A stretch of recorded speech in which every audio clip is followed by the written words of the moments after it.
ABS-CBN, gagawa ng malaking comeback sa 2024, 3 taon na ngayong araw, May 5, 2023, mula nang magpaalam sa ere ang dati ay tinaguriang the country's biggest network, ang ABS-CBN.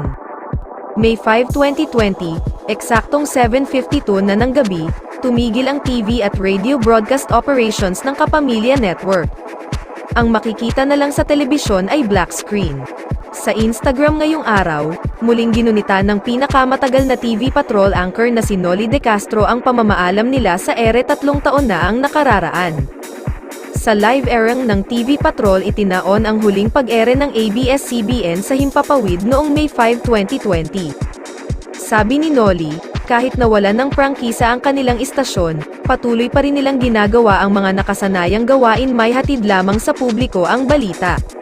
Mabuti na lamang daw, at may mga bagong teknolohiya na ngayon. Buong caption niya, 3 taon na, tinutupad po namin na hindi kami mananatiling nakatikom ang mga bibig. Itutuloy pa rin po namin kung ano ang aming ginagawa, may mga paraan. Salamat na lamang po sa teknolohiya, dahil nandito pa rin kami. Napaso ang prangkisa ng ABS-CBN noong May 4, 2020.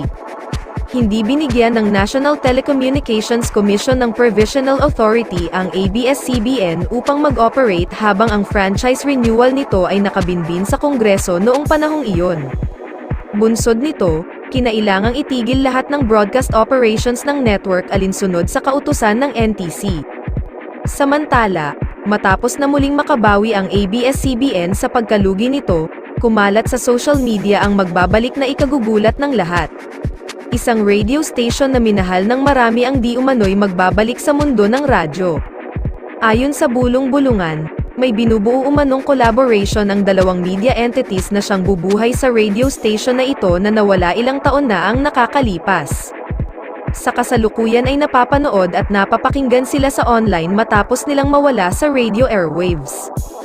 Kung walang haharang, hindi malayong maging posible na nga ang pagbabalik ng radio station na ito, at kung magtuloy-tuloy ay maaari nang muling mag-apply ng panibagong prangkisa ang ABS-CBN network para ngayong taon.